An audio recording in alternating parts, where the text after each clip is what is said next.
सम्पूर्ण कोरियन पारखी मित्रहरुमा अन्यगासेयो। जति पनि ईपीएस फर्म भरेर एक्जामको प्रतीक्षामा हुनुहुन्थ्यो, दोस्रो पटक एचआरडीले एक्जामको नोटिससँगै मिति पनि तोकिसकेको छ भने आफ्नो परीक्षा मिति र समय कहिले र कुन समयमा परेको छ त आफ्नो मोबाइलबाट कसरी हेर्ने भनेर जान्न चाहनुहुन्छ भने एकैछिन यो भिडियो स्क्रोल नगरी हेर्नुहोस् है त।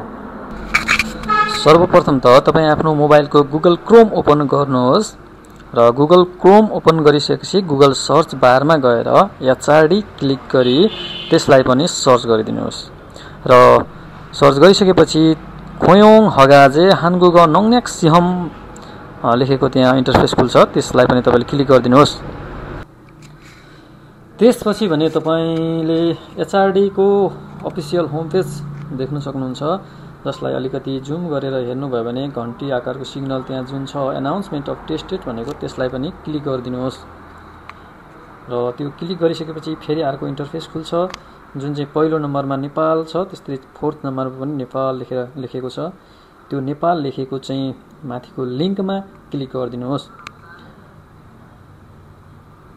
अथवा माथिको लिंकमा छैन भने फोर्थ नम्बरको लिंकमा क्लिक गरेर हेर्नुपर्ने हुन्छ।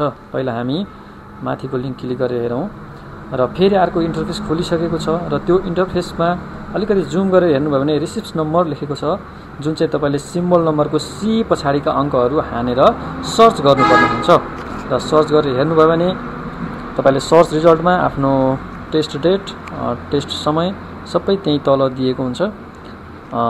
यसैगरी तपाईले आफ्नो एक्जाम डेट पनि आफैले मोबाइलबाट हेर्न सक्नुहुन्छ। सबैलाई परीक्षाको धेरै धेरै शुभकामना। भिडियो अन्तिमसम्म हेरिदिनु भयो धेरै धेरै धन्यवाद।